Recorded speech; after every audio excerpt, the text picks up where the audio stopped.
Apakah manifestasi itu sama dengan mendahului takdir Tuhan? Sebenarnya aku sudah pernah bikin video serupa, tapi kali ini aku akan update dengan informasi terbaru. You're listening kuncihidup.com, where you'll find the keys to life. Hai, kenalin aku Natali dan aku pengen kasih testimoni tentang join kelas MMM. Jadi sebelum aku join kelas MMM, aku merasa kayak everything itu susah dan merasa hidupku saat itu memang little bit messy gitu kan. Kemudian waktu aku join itu aku merasakan banyak perubahan besar dalam hidupku. Aku kayak merasa hidup kayak lebih enteng, lebih gampang, dan aku mencintai diriku sendiri. Aku lebih mengenal diriku sendiri, who I am, dan itu membuat hubunganku, relationshipku, terutama sama orang-orang dekat kayak suamiku dan orang tuaku itu jauh lebih baik, getting better setiap harinya. Kedua, aku juga jauh lebih gampang memanifestasikan sesuatu yang memang aku inginkan, guys. Jadi terutama dalam hal finansial itu ternyata kita tuh bisa dapat banyak, maksudnya bisa dapat uang itu nggak cuma dari karir kita aja atau dari pekerjaan kita aja, tapi dari banyak hal. Itu semesta yang mengatur. If you create it, then you will get it. Kemudian tentu itu ada prosesnya ya guys, nggak semesta-mesta langsung gitu kan, tapi itu sangat cepet. Ketika kita memang punya mindset dan kita memang believe, kita memang percaya, nah disitulah MMM mengajarkan kita cara punya mindset yang benar ya, yang mindset yang seharusnya itu kayak gimana, step-stepnya tuh kayak gimana, dari journaling, afirmasi, terus juga meditasi. It helps me a lot. Dan selain memanifestasikan uang, juga pasti aku memanifestasikan mobil, guys, sesuai dengan harga yang aku mau dan juga sesuai dengan kriteria yang memang aku mau gitu. Selain itu bisnisku juga jauh lebih cepat melonjaknya, guys. Itu apa ya aku ngerasa lebih happy banget sekarang, kayak merasa di frekuensi yang nggak susah ini untuk diselarasin dengan. So guys, kamu harus join kelas MMM kalau memang kamu pengen rubah hidupmu dan memang kamu pengen master dalam hal manifestasi.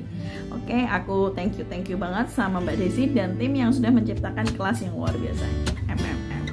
Thank you. Yang pertama, kita akan membahas seputar manifestasi. Jadi manifestasi itu adalah sebuah konsep dalam hukum tarik-menarik atau the law of attraction yang menyatakan bahwa pikiran, perasaan, dan keyakinan positif seseorang dapat menarik atau menciptakan hasil yang diinginkan dalam hidup mereka. Praktek manifestasi ini melibatkan fokus terhadap tujuan atau impian atau keinginan tertentu dengan keyakinan bahwa apapun itu sudah pasti akan terjadi. Nah, sekarang kita akan membahas seputar takdir. Apa itu takdir Tuhan atau takdir ilahi? Jadi, takdir itu adalah pandangan yang dipegang oleh beberapa golongan ataupun kepercayaan tertentu ataupun spiritual yang menyatakan bahwa segala sesuatu yang terjadi terhadap manusia atau diri kita itu berada di kekuatan atau dalam kontrol Tuhan atau ilahi atau sesuatu yang jauh lebih tinggi dari diri kita sendiri. Takdir ini atau sesuatu yang terjadi ini bisa mencakup hal-hal yang besar seperti apa yang terjadi dalam sejarah ataupun hal-hal yang kecil yang terjadi dalam kehidupan seseorang,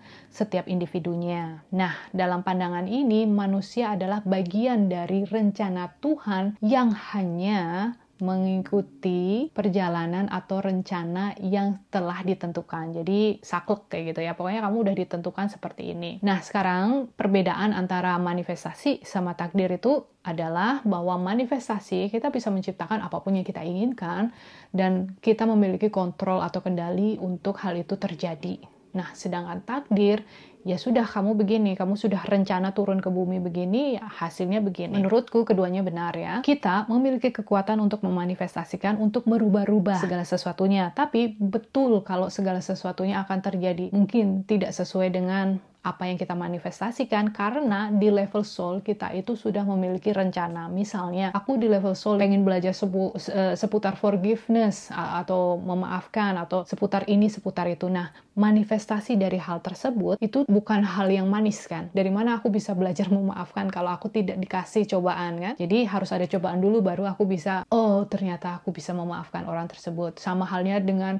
hal-hal pelajaran lain yang kita inginkan. Pelajaran ini nggak harus melulu seputar kepahitan juga ya. Salah satunya materi itu atau kemiskinan ya, itu juga pelajaran buat kita. Dan aku rasa banyak dari kita yang memiliki pelajaran seputar ini. Jadi mereka memilih untuk dilahirkan miskin atau dari keluarga yang miskin atau yang biasa saja dengan berpikiran bahwa aku bisa kok ternyata menciptakan abundan itu. Oh, aku bisa kok jadi kaya. Caranya begini kan? Iya, kamu memiliki kekuatan begini kan antara pikiran dan perasaan dan melakukan inspirasi lalala dan boom, akhirnya kejadian. Nah, itu. Jadi, aku harap penjelasanku tidak membingungkan. Intinya, kedua hal ini berjalan secara berdampingan ya, bukan ini atau ini. Kita harus pilih ini atau ini. Ini lebih baik daripada ini. Semuanya berjalan secara berdampingan. Nah, aku harap video ini cukup membantu memberikan kejelasan dalam proses manifestasi dan juga menaikkan level kesadaran teman-teman semua. Dan seperti biasa, thank you, I love you, and bye for now.